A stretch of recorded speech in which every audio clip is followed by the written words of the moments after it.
Welcome everyone to the Trans Creator Spotlight. Today we have Angie Nix. Hello. Hi. Hey. Hello. I just want to take a moment to kind of remind everyone to like and subscribe to let me turn down the game audio. Like and subscribe. My name is Silaxandra, aka Lexi. I like going around for trans creators to see what they're up to and then talk to them about it. Like I said, we have Angie tonight, which is actually not someone I actively looked for. We were just friends. I reached out to her here. I was just like, hey, you've got a cool stream here. Can I do one of them? So I'm here now. And here we are. And Angie is has developed games in the past. Is that correct? Yeah, I was a game developer. Okay, this is hard because okay, weird place to start. But I've been making games since I was 13. I've released a good bit of stuff. One of which is Love Tactics, which you're going to be playing here. Also, if you've got the game on, I cannot see it on my end. I can't. You haven't started streaming it yet. If you have, I don't. But I have not yet. It is acting weird in OBS as well. Interesting. Gotta. Shit. It's okay. These things happen. Yeah, it's fine. So I've been taking a long break from game dev, or trying to, because I just sort of realized that after years of trying and not quite getting the results I wanted, it kind of didn't. I don't know. I just realized I got burned out, and so this stream, this interview is going to be less a profile of what I'm doing right now, and more sort of a retrospect of hey, this is what I did and why, and here's, well, I don't know exactly what questions you'll ask, but yeah, this is going to be from kind of a former but somebody who's still very interested in game development and design. All right, there we go. I finally got it up on stream. Thank you. Hell yeah. And then let me just make this a little bit bigger. I had this all set up before, and then when I started the stream, it didn't want to work. So yeah, these things happen. Yeah. Professional streamer. There's always a complication or two. All right. So let's go ahead and get started with just how did you get into making games? So I was. Oh, let me just watch the stream. Okay. Oh yeah, there's immediately stuff going on. So you can skip the dialogue with space, I think, but I would not recommend that entirely. But also you can proceed the dialogue by clicking. Okay. Anyway. So, in terms of how I got into game development, I mean, I'll admit I had a pretty privileged start. My parents just took me to this one computer camp when I was 12, and I just learned how to make Warcraft 3 levels because that's what I signed up for. And I was like, hey, I'll go back here next year and just learn to make DS games because that's what other people were doing. So I just sort of learned to code for a while, and yeah, that's a very this is a very gay video game. Is that a theme that's common amongst your video games? Kind of not. I have two sort of themes in my games. One is that definitely there needs to be more trans and gay video games out there, because when I was in high school, the only game that I had played that I knew how to trans character was this one indie game named Aranis, which was it was fine. It had a trans character who I looked up to a lot, but the gameplay itself was kind of and it also had some weird themes that I don't agree with generally. And there's like other games out there that do it, but in terms of just like games with queer themes and games that actually like try to be, oh, sorry, my mom's here. I didn't tell her about this. Yeah. That's okay. I can mute you real fast. Okay, we're back. Hello. Yeah. Hi. Still. Yeah. So. Oh no! I pressed escape. Yeah. Whoops. Yeah. Happens. Oh God! I should have like. No, that's okay. No, it's okay. You're good. I like only like a few years after I released that game did I realize that like I could do stuff in the engine to prevent that from happening. Like there's this document that you can edit on the files to change the controls, and by default escape is the close window button. Oh. Yeah. So like I never got around to fixing that up because the engine that I was using, SRPG Studio, is a relatively new one, at least new over here into the West. So in terms of like making like gay video games, trans video games, there's been a real lack of it, and it sucked a lot. Like in general, just any media or art that has like explicitly queer characters is not something I really expect to see prior to like 2005 maybe. And like the first trans character, or like the first mention of trans people I ever saw in media was in this one. It was in The Big Bang Theory, and they used like a slur to like refer to, yeah, it was not great. So I didn't even know I was trans back then, and that was like the first time I ever heard the term. And I'm just thinking about it like, yeah, this sucks a lot. I'm really thankful that like in the past few years, like a lot of media, like a lot of just like shows, books, and games, although yeah, just a lot of media has like started being actively actively accepting of us and being like about us in a way that it never really has been before. Yeah. And Very like cool. yeah. Is so from what I'm understanding is that like you create trans-centric games because it's like, hey, I want to see myself there. Yeah, pretty much. I mean, it's always like there's always some other reason for it. Like with my other game, that's probably my most like popular work, Fiora. I just made that to be like the backstory chapter, like a prologue for one of my OCs that I was going to use in like a much bigger game that never ended up getting made.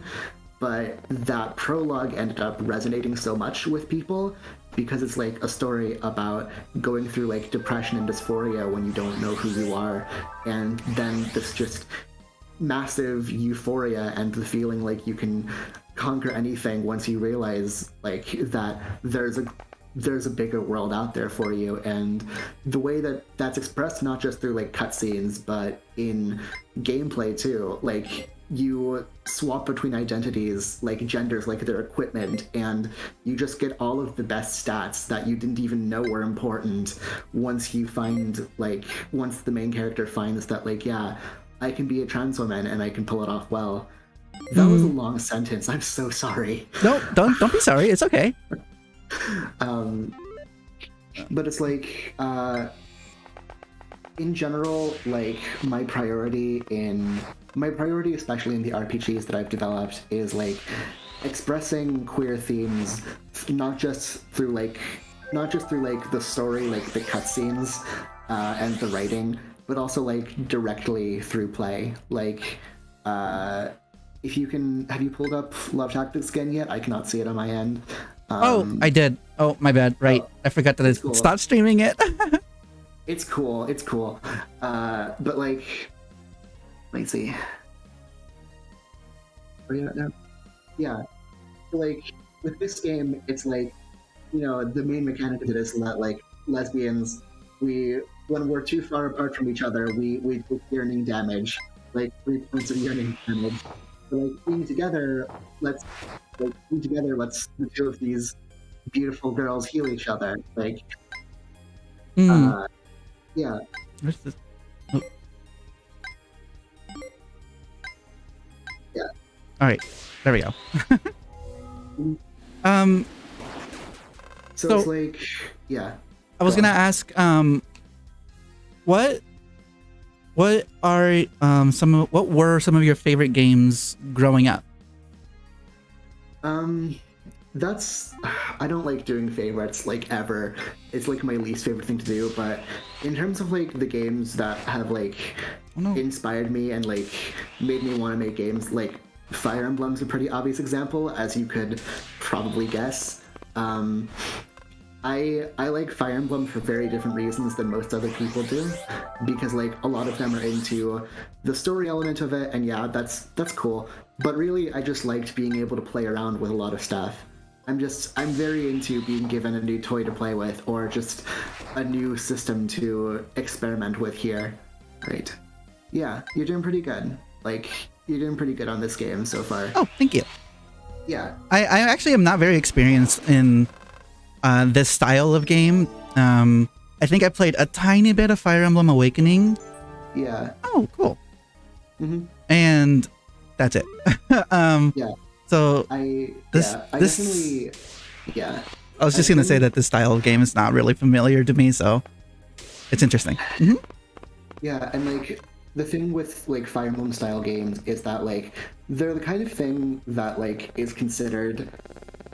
Fire Emblem is considered to be like the more casual strategy game, but still there's a lot of people who like can't quite get into it, or who just don't get it. And I've wanted to like, I'm making my games for like my audience who isn't just like hardcore Fire Emblem fans, but also just people who like my games because it's queer representation, or people who like my RPGs and don't really want to think about like the precise like fiddly stuff when it comes to strategy games. So I tried to make this game and like my other strategy work like really clear in its tutorial and really just easy to understand. I'm not sure how well I succeed at that, but it's like I do always make a pretty big effort to make it so that like when you play my games, when you play my games, it's like you are just able to experience it as like the gameplay it should be, and there's very little barriers in that regard. Yeah. I will say, as someone who's not experienced with these kinds of games, I feel like I am not in like great danger playing right now, and like right. I feel like I'm understanding what I'm supposed to be doing, and I've just kind of developed a small strategy in my head that's working. So Fire Emblem was very influential in when it comes to this, and you said you were focusing on trying to make it less intensive on the strategy, and not that it's not important, but less intensive. Do you think so hold on. Questions are hard, and I'm multitasking. I fully understand. I was gonna ask, of all the games that you've made so far, which one are you the most proud of? Not necessarily the most successful or anything, but just the one you're most proud of. God, that's a hard one. Like again, I don't ask me to pick a favorite child here, but at least in terms of like achieving its goal, like being but I didn't expect this question to like be this difficult for me. Oh, neat. Yeah, these kinds of questions had really hit hard. I'm not skipping it. I just need time to answer it. Of course. In terms of what I'm most proud of, it's like, so. I'm sorry. Give me one second. I am dropping a ton of frames. Ooh, damn. Why am I dropping so many frames? In terms of like my goals for game development, like on one hand, like, yeah, my goal is to make like stories and RPGs that tell the kind of stories that we haven't really gotten to experience over time. Like, I've come in at just about the height, or like maybe the early rise of like queer and especially trans game developers really getting to tell our stories in ways that we've never seen before. But on the other hand, like, I'm not just a trans person, and like, I don't generally think of myself as just a writer, because I got into this because I want to design games. Like, I just really love, like, I've always loved like Mario and Pokemon and Fire Emblem, and I'm just really into like games generally and game design, and I want to be able to do that stuff too. And like, with Love Tactics, on one hand, I'm proud of being able to tell this like cute lesbian story about just two girls being aggressively cute and gay together. But on the other hand, like, this was made for a game jam where the specific goal was to create a game where like the theme is joined together. So like, I managed to make that work, not just in the sense that these two girls are inseparable, but also in the sense that like it's a tactics game where your two characters have to be very close together, or else they like take damage. And you know, I managed to make a lot of unique gameplay work with that, and I've managed to make like, there we go. Yeah. But like, hold on. I quick question about my. Do I have to be? Can I be diagonally adjacent, or do I have to be on? No. You have to be directly adjacent. Okay. I really like the ideas of game jams. Also, what was the answer to the question? The intro to question. Which question? Like the one that you asked? Yes. What game am I most proud of? Yes. Like, so, okay, God. Honestly, like, even though it didn't get a lot of audience, I'm still very proud of my little tabletop things. Like, there's this one board game that I made called Glory of Combat, which is like just competitive Fire Emblem, like sort of turn-based tactics game Overwatch in a way, where there's like one team's got to capture and the other's got to defend, and it's a very well designed and just well constructed game, and there's a lot of unique play experiences, and it's a very cool and fun game, and like just about everybody who's played it has had a really good time with it, has just loved like working with the mechanics. The problem is that only like 10 people have ever played it, including me. Mm-hmm. So, but despite that, you're still very proud of it. You said, right? Yeah, for sure. What's something that you did, and what's something from that game that you want to make sure you push onto, upcoming? Oh wait, I was gonna say upcoming games, but you said you're on hiatus because you want to take a break and not burn yourself out. What was your favorite mechanic of that game? My favorite mechanic is probably the fox enemies. Not enemies, just like the fox class generally, because their thing is that they're just tricksy little shits who will, like, every time you hit them, they'll like teleport away from you and you can't hit them again, or they'll like warp in directly to hit you and just keep on pestering you over time.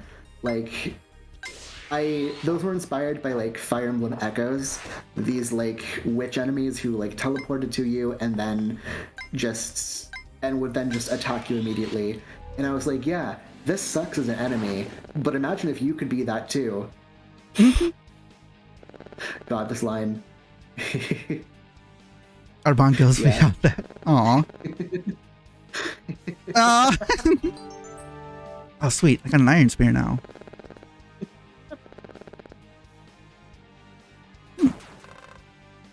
I like that things are spelled out for me. That kind of stuff is spelled out for me. Yeah. Aw. Go again, dance. So that's chapter 1 cleared. Aw. Oni.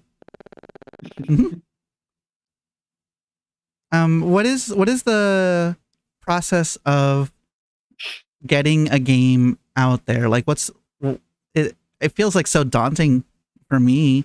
But like I don't even know where to start. Like, where do you usually like where does a game begin its process?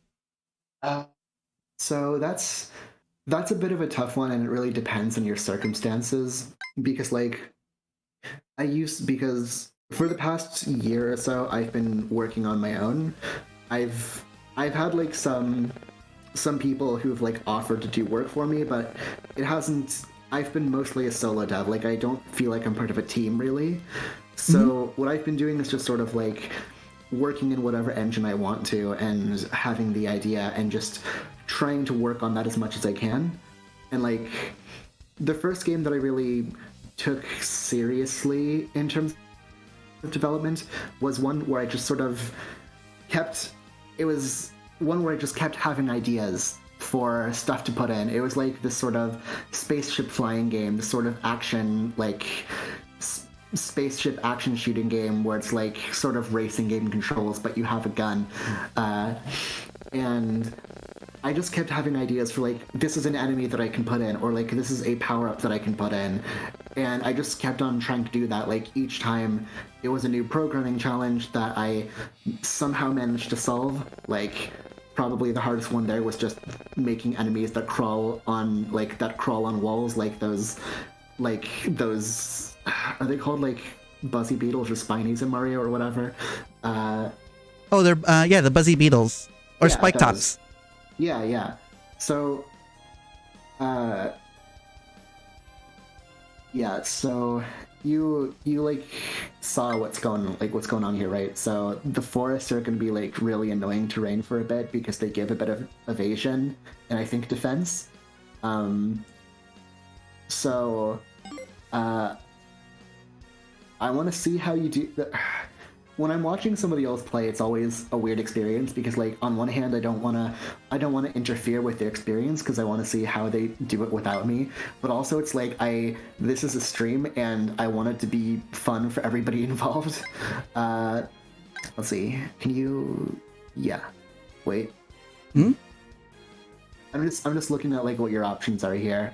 I'm interested. Oh, I meant to do something else. Shit. Damn. Wait. Wait. You can't go back to the menu, shit. No, Damn. yes I can. Awesome. Game can't tell me what to do. Okay, I went live again. I remembered this time. Yeah, and you saved, so it's cool.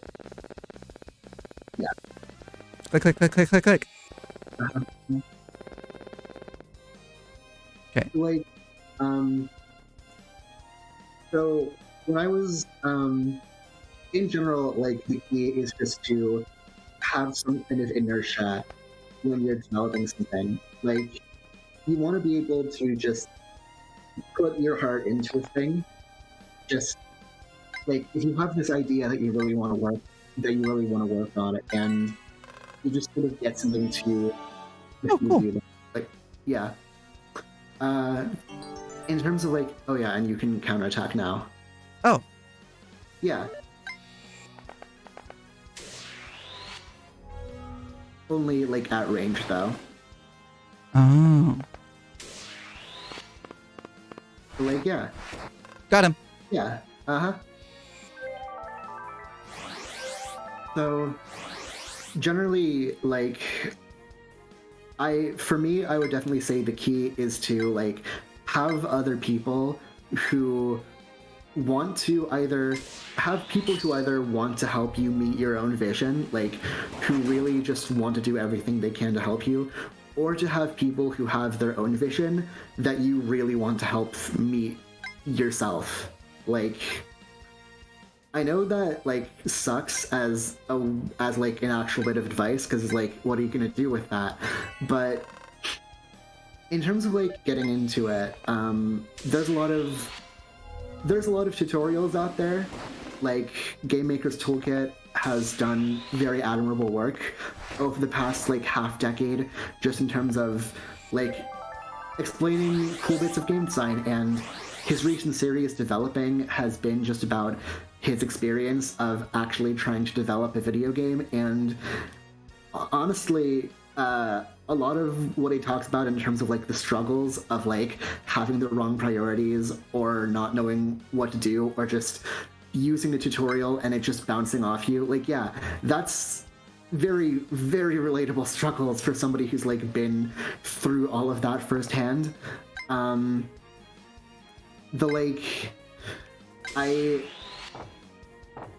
hate that I kind of can't give like actual advice, because like everybody's experience is going to be different. But the thing is really just that like you've got to really want to do it, and you've got to put your all into it, because like however you start, it's very easy to stop. Yeah, it's very easy to fall off the wagon. Yeah. So yeah, you're saying like build a community around yourself that will that like is also wanting to do it, so that they can check up on you, or you can check in with them, and that forward momentum definitely will just keep going. For sure. Like, not that solo dev is somehow worse, but like it's not great. It's not great. It hasn't been great for me anyway. I think generally, like, the best advice, like the best actual advice I can give is to like find the engine or set of tools that actually like really works for you. Like, there's a lot of different engines out there for a lot of different specialties. Like, if you're somebody who knows a lot about code, then you can get into something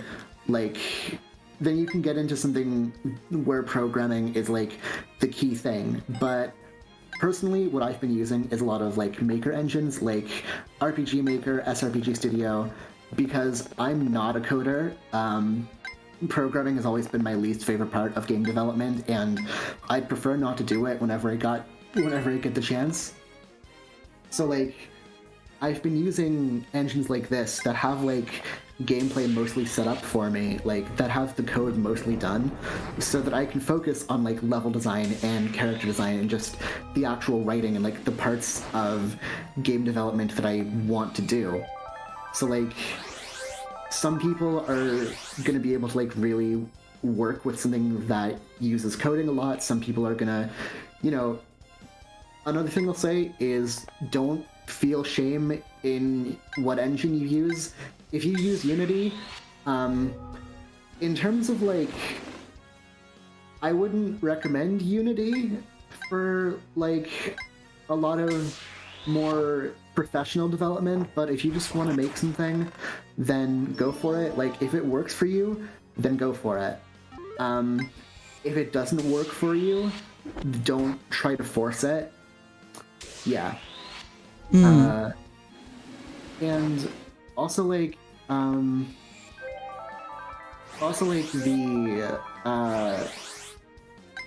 it's also just very easy to just have a plan, to think that you've got everything under control and that you like know what you're gonna do, but then something just happens that makes it not quite work out, or it turns out that you massively overscoped everything, and it's going to take several years to get anything remotely done. And it's just like, that's almost definitely going to happen, so just sort of accept when it has happened, and like let it let it slide by. What do you think is would you describe as your favorite part of creating a game? My favorite part of creating a game, I mean, that's a weird thing to ask when I have burnout over it. But probably my favorite part of creating a game is when I have this problem in front of me. It's like this almost puzzle-like game design problem. It's like, how do I do this? Like, how do I get this thing working? How do I solve this problem in a way that keeps the game fun and true to its values? And being able to just like work that out and come with this really good, like amazing solution, that's absolutely just, it's so cool. Like, it's so cool feeling like I've discovered something about game design, or like I've somehow managed to like get something new out of game development that, man, I sound really, okay, like, that probably sounds very waffly, but it's just like, when the game feels like a puzzle, like, when game design becomes like a really good puzzle, and you solve that puzzle, that's like the best part of it easily. And also I just really like the kind of thing that, okay, how do I put this? Generally, like, I like feeling like what I'm doing is like design. Like, I'm not just like doing programming, like figuring out how to do a thing, but it's like I'm figuring out how to make the gameplay good, and I've made something just so amazingly cool that it's like, oh. Yeah? Yeah. I was just looking at what you were doing, yeah. I was just like looking at what weapon you were using, because it's like, yeah, admittedly, I don't give much reason for the player to use like the weapons that have a chance to miss. I just put them there because it felt like right for the pacing to have it be like that. Yeah. Wait, okay. Hell yeah. Yeah. It's interesting that like some people, oh nice, you got magic resist, awesome. Neat. So, some people like don't use protect at all during their playthroughs, and like some people abuse protect, and like both of those are equally the point of the game. Like, the point is just to solve problems however you see fit. Although I personally use protect a lot, you don't gotta. Although, like, just do whatever works. Also, I'm pretty sure, I forget if I actually coded this in, but I'm pretty sure that that Nana's like wind attack is like super effective against flyers. Like, Wait, have a wind attack? It's sure hit wind, yeah. Oh, it is wind. Oh. Yeah. I didn't even realize. Oh, that's probably too far. I wish... It's really difficult to make this a thing, but I wish I could see like the ranges of my attacks. Is that what this red is? Yeah, that's the red. That's like your... So the blue is like your movement range, and the red is like your attack range. Okay, so I can attack from up to 3 blocks away. Yeah. So I can move here. Okay. And like the RNG stat on your like weapons is range. Like 2 to 3 is the... Yeah. You got it there? Cool. Is there so I'm guessing there's no MP system. No, there's no MP system. Okay, cool. Like this engine. Yeah. I didn't notice that was there, and it scared me. Oh yeah, yeah.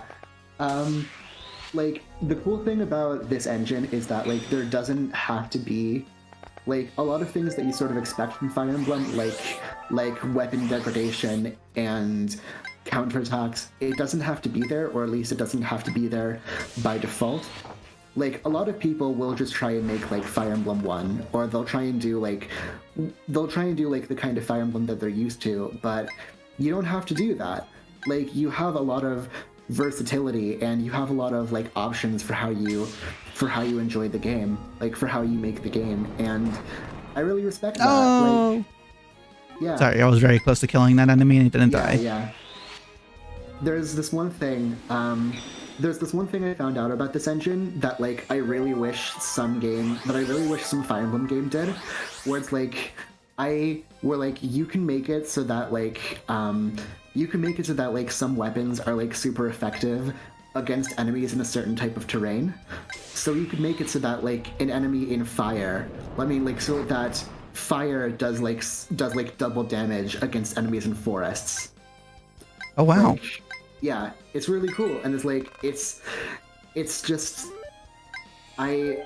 kind of thing that like I really want to see. Like I really want to see games like explore with mechanics like that, because there's just so much that can be done in this genre.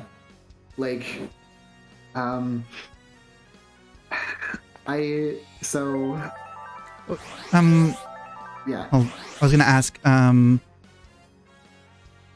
Oh wait. Let me pull up my document of questions. Yeah. Who are some game developers or studios that you look up to? Like the one who I definitely like would say right now is my absolute just goat pick is Christine Love for Love Conquers All Games, because her most recent game, Get in the Car Loser, is an absolutely wonderfully just gay and joyful game about lesbians on a road trip. And oh yeah, this is a nice cutscene. Just watch it. It's nice. What's this? I recognize it. I think it's the ultimate spear. Carried within is its true power to destroy an empire, or an emperor, as it may be. Oh, that's a lot of power. Is someone like me able to wield it? It seems you carry it just fine. No, I mean, does that power lie within me, or will I simply embarrass myself with it? Nixia, my love, I think you're the only one who can. That knight who held it before was nothing against us. Against you. You called me love. I believe in you and your power. Even if you slip up with it, I'll always be at your side. Because I know we can change the world. If not the Death Emperor's reign, then our world. This space we share together. And besides, I have a thing for pretty ladies with big spears. My affection for you is through the roof right now.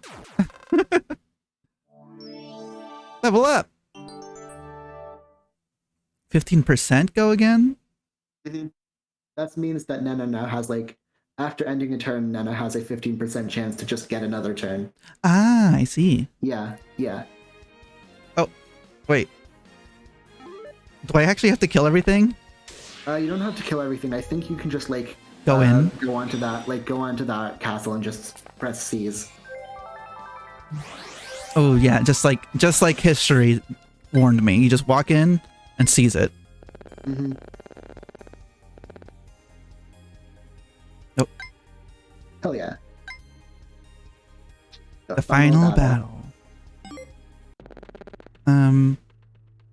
What are things that you've noticed when you watch other people play your games that you wouldn't have noticed without them? Honestly, just people playing the game in dramatically different ways than I would have expected. I remember my dad played my game Fiora, and there's he played the game in a way that I feel like he wouldn't have if there wasn't me watching. I could tell that he was I can tell that when can you yeah, I'm just checking I'm just trying to remember what you can do. Oh, you get another turn. Yeah. Oh. Well shit, that ruins my plans. It's fine. You can just stay there for that turn.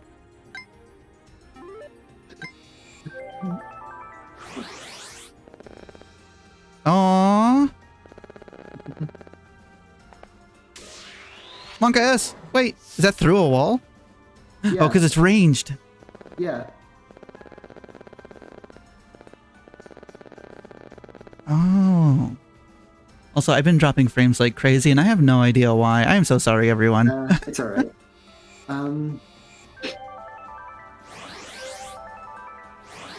Then we go. Yeah. In terms of like, God, what was the question again? I got distracted. Oh, you were talking about your dad, how he would play differently when you were watching him. Yeah. So like, I feel like it's hard to really emulate the feel. Like, it's hard to emulate the feeling of playing alone when somebody else is watching. Like, I feel like he was playing to like try to impress me, or like try to sort of to try and sort of match the tone that he thought I expected, when really I just sort of wanted like however he turned out to play. And then yeah. This is good. This is good. Oh, You got it? yeah. I just go up here. Hit wait. Both of them are there, and then I go boop. Then I walk up here. Item. Oh wait, staff rescue. Yeah.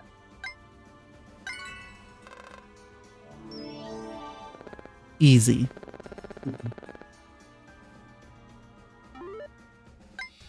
Oh, give me a second. I'm gonna turn off one of my fans. It's cold. All right. But the thing is that, like, in terms of watching other people play my game, I think the main thing is that, like, a lot of things that I sort of fixate on when I'm developing, like, a lot of things that I think are really cool are something that other people don't really notice because they don't pay attention to the same things I do. And, like, that's really kind of the curse of being a creator of anything, just getting really into creative stuff generally. Like, you will notice like little issues in something that nobody else pays attention to, and all of the things that you start to praise about something, like the little bits of craftsmanship, is something that nobody else like notices at all, because they're just like, wow, cool thing. And that's not like a mark against these other people, like, necessarily. It's just that, like, what is it? It's just that, like, you start to notice things that, like, nobody else does, and you start to feel like, wait, nobody else cares about this. Like, am I just losing it now? Like, is my taste just so esoteric that like I'm disconnected from reality? And it's like, it is kind of a weird thing, but in general, it's like, when I watch other people play my work, I'm just sort of happy that I can, like, see everything I've worked for just show up right in front of me as an experience that somebody else can enjoy, and I hope you are enjoying it. Ooh, that went 3 times. What is that? Those are debuffs of various kinds. Like, they can either debuff your movement or your attack or your defense or something like that. Sweet. Ooh, Okay. just barely dodged that. Nice. I think one of the big issues. No! Oh, when I didn't use the protect. Oh, miss. What a loser. I love the random number generator.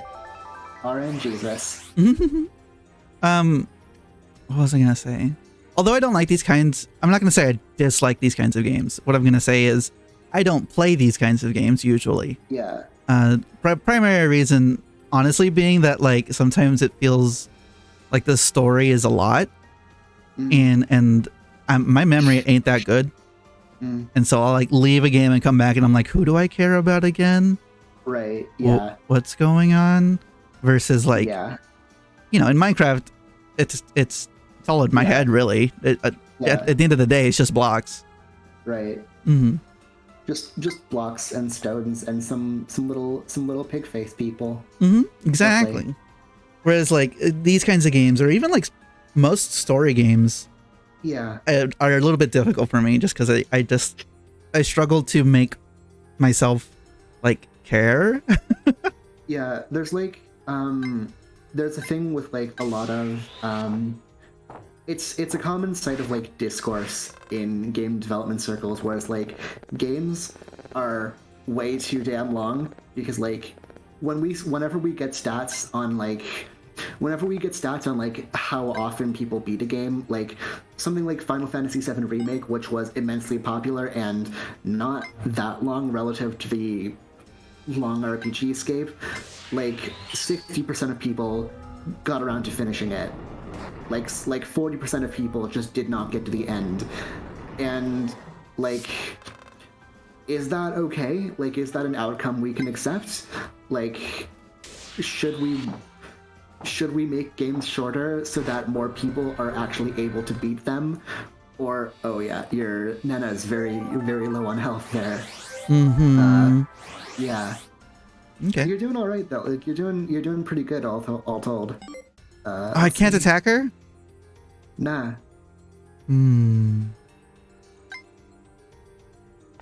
That's okay with me. I shall be okay. Then we go over here. Go here. We go again. Ooh, nice. Hell yeah. Stay here. Item. Protect. Yes. Good. I hold out to the last second for protection. Uh-huh.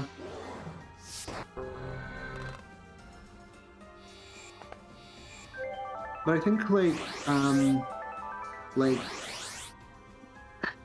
I think that like generally this is the value of like indie games and just shorter games in general. Like if it takes only a few days to beat a game, or if a game's maybe an hour or even like 10 hours long, then you can hold a lot of that in your head. Like you can beat a game in a weekend, and you know, like we need more games that you can beat in a weekend. We need more games that you can take on in like 2 hours, like the length of listening to a good album.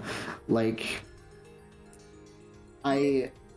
there's obviously like I'm a very big fan of like Fire Emblem and Final Fantasy, and those games can take like months to get through if you're not like playing them obsessively.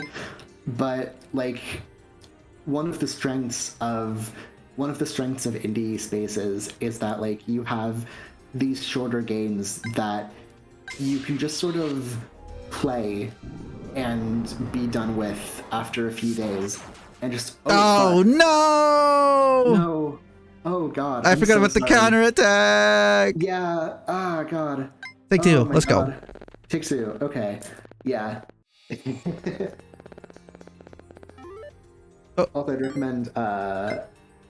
Yeah. This time we're starting from here. I'd recommend spacing them out this time. You're gonna keep waiting here. You're just gonna go here. All right. Okay.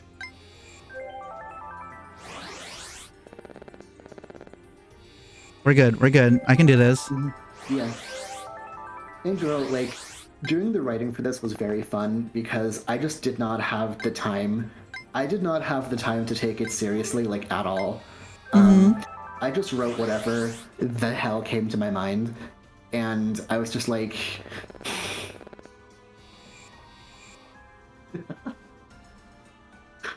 Fucking love that line. But like... Yeah, that one's really silly. I pointed it out the first time I saw it. Oh, I didn't notice shit. But it's That's like, okay. Yeah. It's like, I loved doing the writing for this because I just did not have the time to take myself seriously. Like, I just threw out like whatever lines I could there, and it went so well because it's so many good laughs out of this game. Like there's just so much good stuff, and it's so earnest despite it all. And like that's honestly one of the things that I like about like Christine Love's Get in the Car Loser, because it's just like it's never afraid to just go for it. Like honestly, just if you are developing games, just go for it. Whatever your silly idea is, like if you think it'll be cool or awesome or funny, just go for it. Just do it, because you will not regret it. Trust me. Believe me. I promise. Believe it. You gotta believe. As my friend Naruto would say. Yes, your good friend Naruto. Mm-hmm. Yeah, you two go way back. Mm-hmm. It's true. We're just gonna wait. I see. He's not. Oh, he is. He is. Okay. Ooh, damn. Leveled up.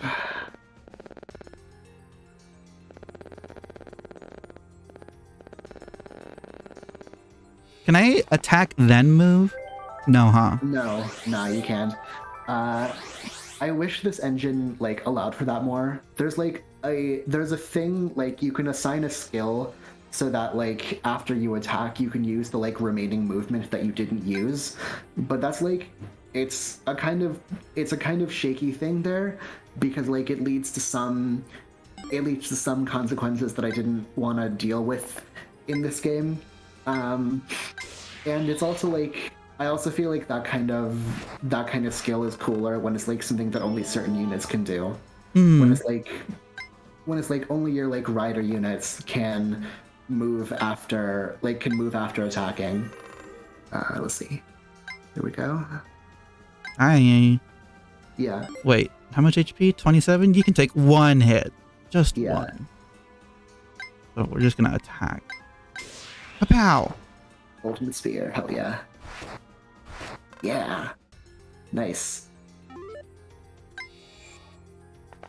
There's a lot about like tactics games generally that are just very hard to get into, and like even this game with its engine just has a lot of cruft to it. So like I'm generally proud of myself for like managing to make this game very accessible, just making it so that people who don't normally play this kind of game can like get into it and just get into the action quicker. Yeah. So you said you watched Game Maker's Toolkit. Yeah. Is there any other game design like YouTube channels that you watch? There were a good few. Like I've been watching like a lot of YouTube channels like that since I was like 13, and I have opinions about each of them now. Extra Credits is one of the channels that just gets laughed at a lot for various reasons, some more valid than others. Oh, whoops, that's the wrong message.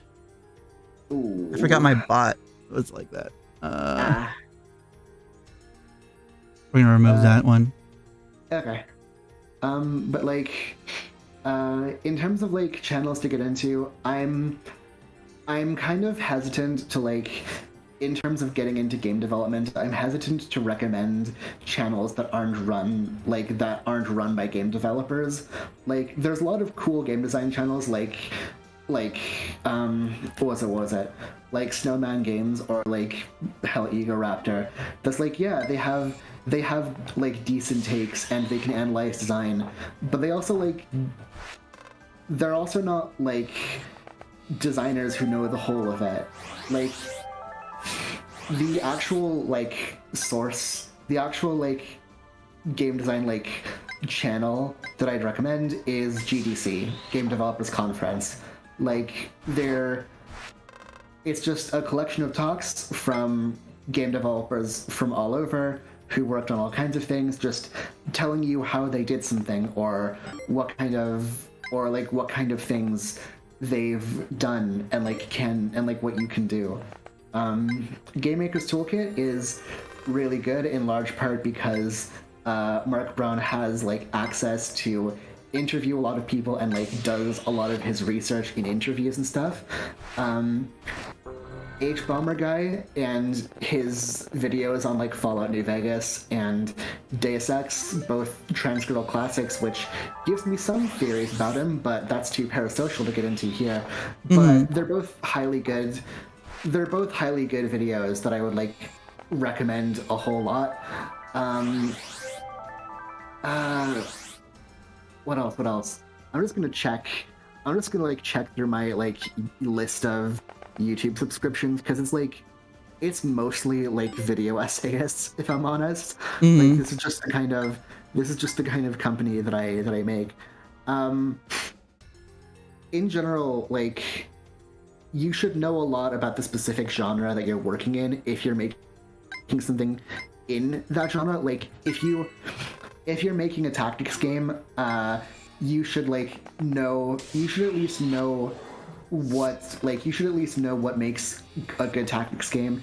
If you're making a platformer, then yeah, like a lot of those channels that like advertise like that analyze like platformer design and boss fights, like yeah, get into those. Just like learn all that you can. Go through like a lot of different sources. Like personally, recently I've been very interested in a channel called Freezeye, which does a lot of analysis of competitive Pokemon, which is like it's a strange channel to recommend generally, but I also think it's a really fascinating one to recommend in terms of like learning about game balancing and learning about RPG mechanics and just learning about all of the interesting quirks about this weird game that somehow manages to be competitive after so much accretion of mechanics.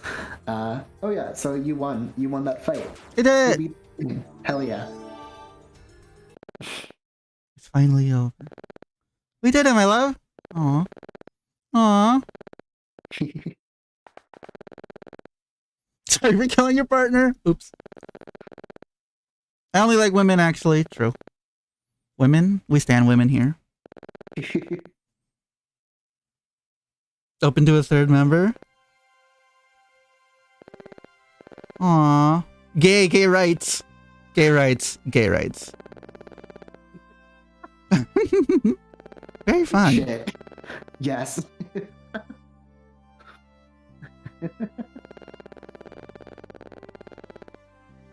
Yeah, that's had a lot of playtesters.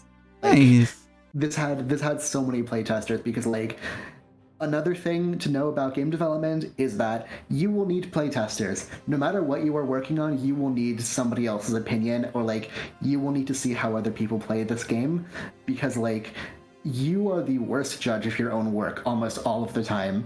Like even if you think you know what's up, if you think you know everything about your game, you don't, and you will discover in the roughest way possible everything that you don't know about your game unless you find that shit early. Mm-hmm. Oh yeah, I was gonna talk about really fast. You were talking about how you watch a lot of people, or you were recommending that people watch if they're interested in making games, that they look into other people who talk about, you know, how games work and stuff. Yeah. Or like the intricacies of games, because I mean, a game is a lot. Like, yeah, people, it is so much. People don't understand. A lot of people don't understand that it is not like a thing. It's a medium in which art is created.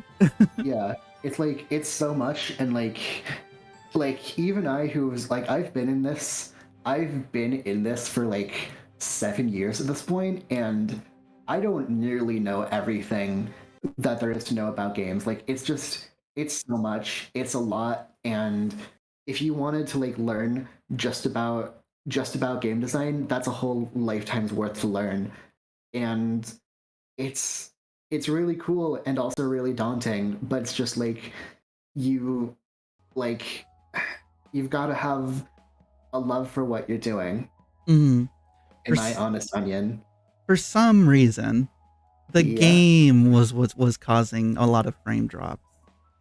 Okay, so that's very interesting. Yeah, I wonder why. These maker engines don't tend to be well optimized, is the thing. No, that's okay. Yeah. Well, at least I figured it out. I was worried that like my internet was on the fritz, but nope, it's just the game. I was gonna, and I was also gonna ask. So you're on hiatus right now. You're not gonna make any. You don't have any plans of making any games right now. Yeah, I don't. Right, not right now. Like there's so many game ideas that I've had in my head And there's one particularly dramatic one because there's for a long time, for a few years, I worked with I was the lead designer for this team called Falling Star Games, which made a lot of RPG Maker stuff like Fiora, A Snowball's Chance, and this game called Outsiders of Thunder City, which is currently in a kind of development hell, but that's a whole another story. But I left that team like a year or two ago because I just sort of I don't know how to put it. It's like I just sort of my insecurity started kicking in. Like, however it may seem here, like however cool it may seem that I'm like that I've been like a game developer and made some cool shit. It's like at the end of the day, I'm also a deeply insecure person who needs a lot of validation and attention, and a large part of why I left and why game dev has been like disappointing for me these past few years is because being like this small feels bad when I'm not getting this many results. But okay, so like back to the like question of like games I've wanted to make. There's a sequel idea in my head to Fiora Full Bloom, one of the last games that I worked on there. Like I've had this idea for a few years now, and I'm not on great terms with the people like who I used to work with there, especially the old artist. But I feel like if I just went up to them at some point, just like messaged them on Discord and was like, I want to make a sequel. I want to make Fiora 2. And I like gave them this whole fucking like design document and just script of everything, that they'd be like, hell yeah, let's do this. I want to see how this goes. And it's like, it's a weird thing being on a hiatus and still like having all of this on my mind, because it's like games are just And we're back. Hey, hi, hello. Hi, my internet crashed. Yeah. It's not a common thing that happens. Yeah. It sucks though every time. Every time. I forgot the last thing that I asked you. What were you talking about? What was I talking about? What am I ever talking about, really? But like, I know what I was gonna ask you. yeah. What are your goals with your hiatus? Like, is it to just take a step back, to refocus, or anything else? I think like the main answer, like the kind of boring answer, is that I just kind of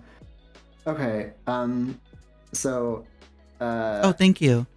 yeah. We were talking about plans for Fiora too. That you were saying that if you wanted to, you could make it Yeah. happen.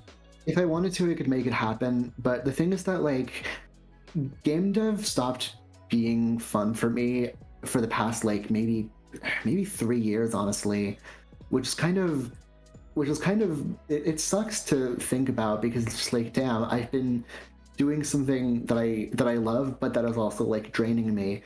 And it's just like I want to love game development again, and I know that if I keep doing this, that's not going to be a thing at all.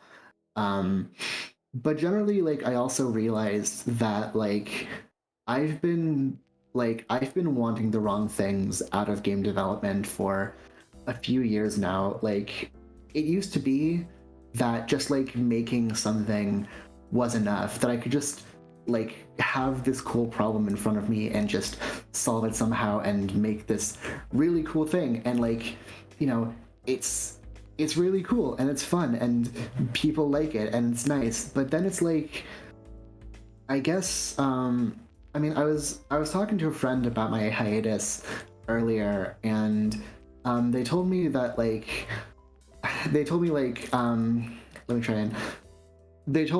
that at one point I had a realization that like if I just make the kind of thing that I like, if I just cater to my own interests, then I'll end up just making something that nobody cares about except me.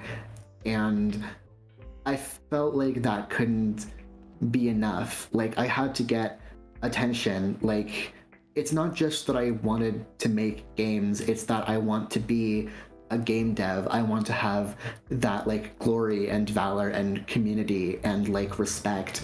And I sort of wasn't feeling that, but I also just sort of realized that like this shouldn't be my goal. Like I realized that like it couldn't be enough for me to just like make a good game. I had to be like a legend about it, and I had to be like, I had to do my very best to make the best thing that everybody else would like, and I had to make something that would just like, I had to make something that would just blow up, or something that would just like set whatever part of the world on fire, figuratively. Of course, I'm not an arsonist, although that would be pretty cool if that was an effect of making video games, God. But like, yeah, it's kind of like that. Doing it for the wrong reason reminds me a lot about stories of people who go out to try to become like the world's best blank, and then they go and they end up doing it, and then they're like, well now what? Yeah, it's like, shit, what do I do now? And it's like, I remember, it's just, I have this like phrase that comes back to my mind occasionally when I'm talking about like making games or like even transitioning. My thought is like, I want to burn brighter than the sun. But there's a saying that like the star that burns twice as bright goes out burns half as long. And it's like, I didn't really realize what that meant until I realized that I've been like, God, this analogy isn't, like, this metaphor isn't going to get me too much further, but like, I just realized that I've been like, not just burning out, but like burning up. Like, it's been like, been like burn. Yeah. I was just gonna say I totally relate, because that also was something that I was trying to do. I was trying to, I felt like everything I needed to do was like be big enough that people will suddenly take attention to me. Yeah. And like, it came to a point where I was like, but what are they going to pay attention to? Who even am I? Yeah. I'm like, when I was first like going through this, I like talked to you about my sort of thoughts on game development, and you told me that it's best to just sort of, it's best to like find a mental place where it's just where you don't need to be great. You can just sort of like do it because you want to. And like, I mean, I feel like I would want to be there. Yeah. Like, when I come back, or like if I come back, because who the hell knows at this point. But it's like, if I come back to game development, it's like, I want to be doing this because I want to do it, and not because I want the notoriety or the respect. Like, if, like, God, I feel like the sort of, I feel like it stopped being about like making the game I want to make long ago, and I don't know. Yeah, it's just hard. Art is hard.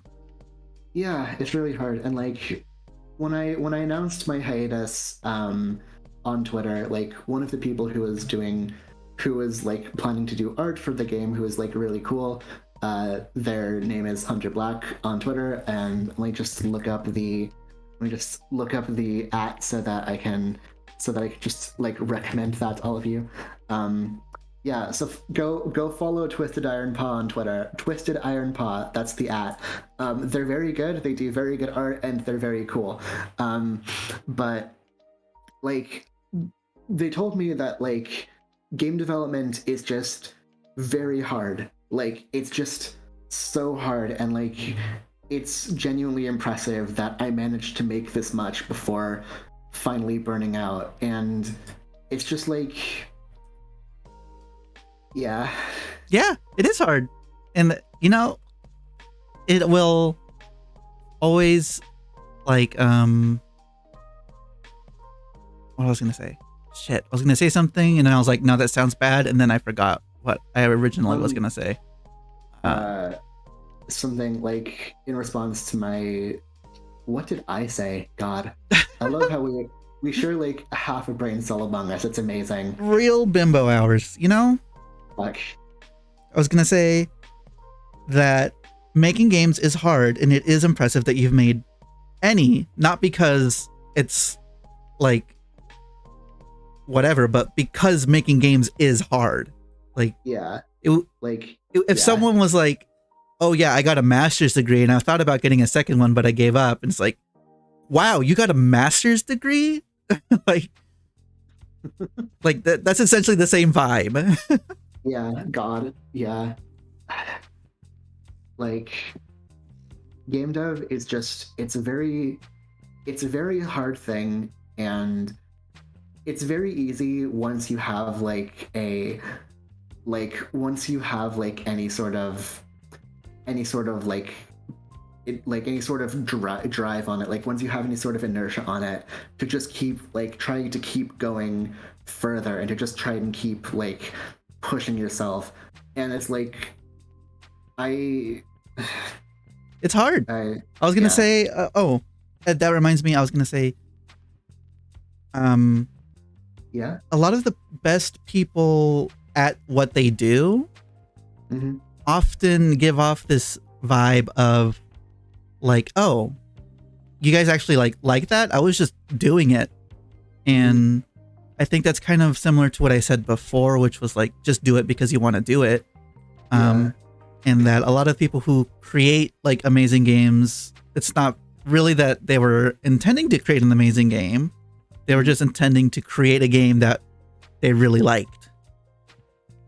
Yeah, I get that. Yeah, it's just that like I've been worried for a while. It's like, who is going to like a game that is catered specifically for a weird trans girl who is way too into game design specifically, and it's like, turns out that's a lot of people actually. It's like it's a lot of people, but it's like, God, how do I put it? It's like, well, I think, yeah. Oh, I mean, that's a pretty good way to put it. Honestly, it's like it feels weird to go and make something and be like, who's going to be into this, and then turn around and realize that like, oh, actually, a lot of people. And yeah, I think it's something to say about just society around us that makes us feel like we have to create something that appeals to masses for some reason. yeah. But the area of art is amazing because every little niche has an audience. There's people who thought about it, people who are into it. There's like, yeah, there's the sort of idea that I like internalized from, you know, it's from a lot of the sort of professional, like cynical but realistic like game designer takes, like people who've been in this industry who are like, yeah, you like yeah, well, they probably get questions like, how do I make a big game? How do I make the best game? And the honest answer is create something that appeals to so many people. But that's not going to create a game that you're proud of.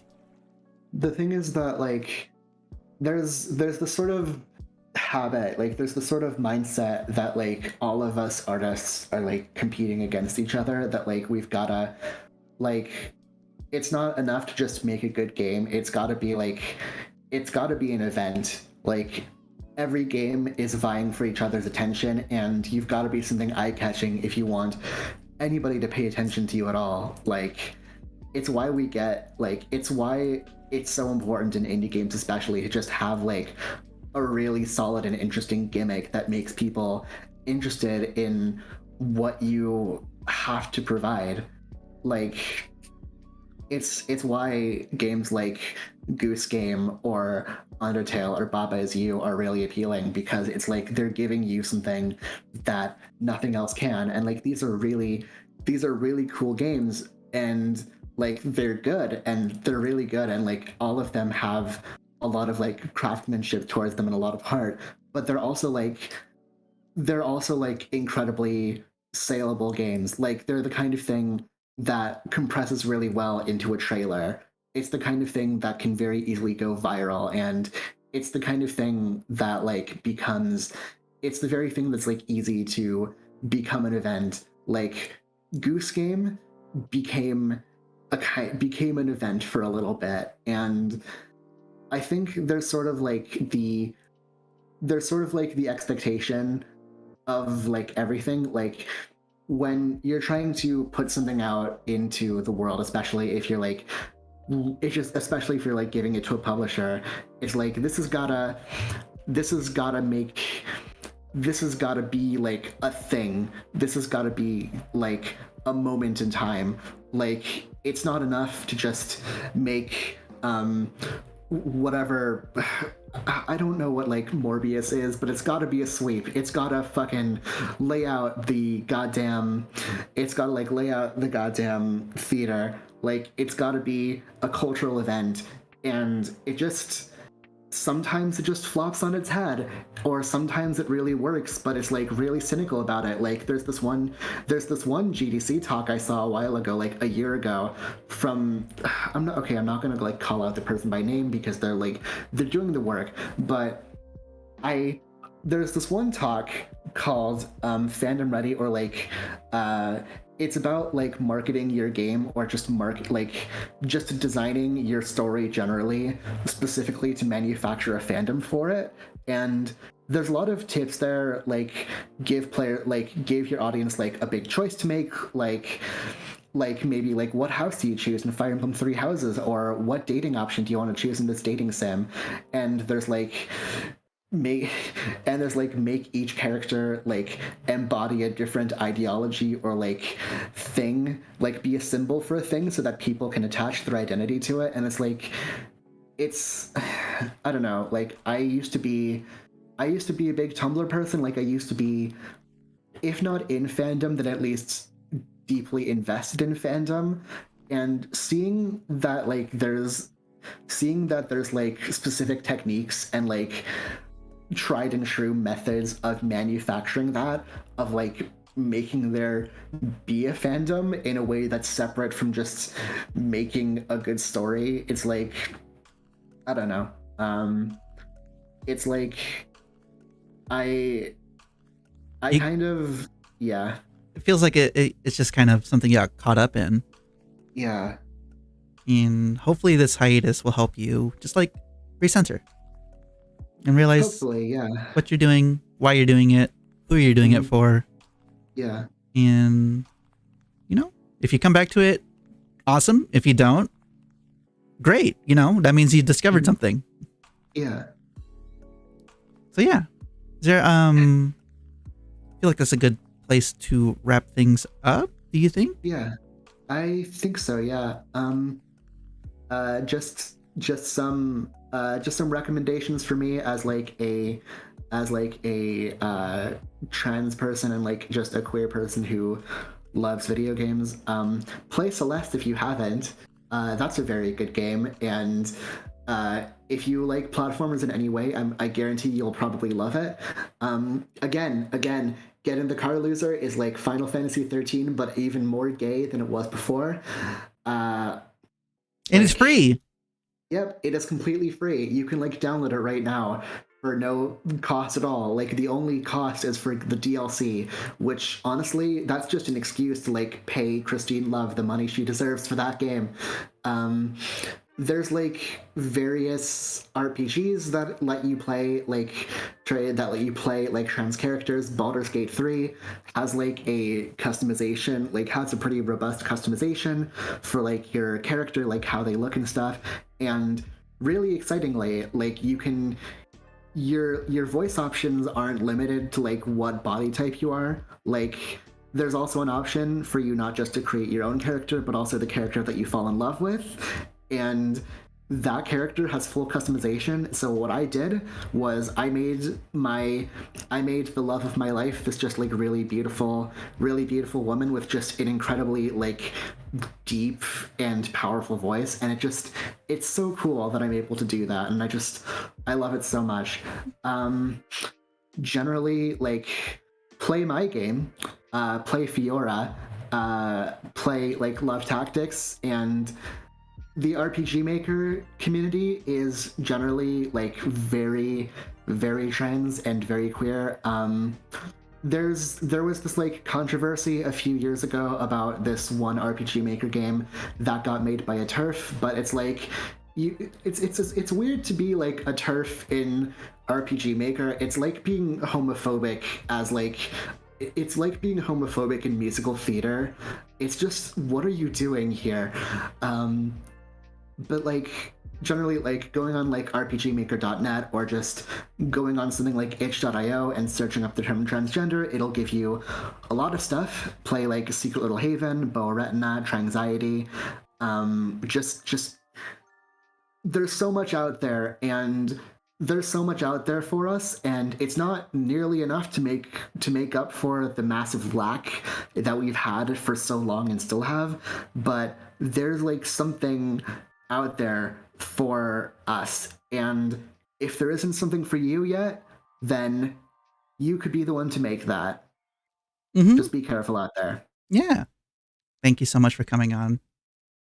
Yeah, thank you so much for having me, Lexi. Of course, it's been good. And one more time, if you want to check Angie out and check on her while she's on her hiatus, her Twitter is in the description. Yeah. Right. And yeah, everyone, thank you again for tuning in. Everyone has a wonderful night. Yes. All right. Bye. Bye.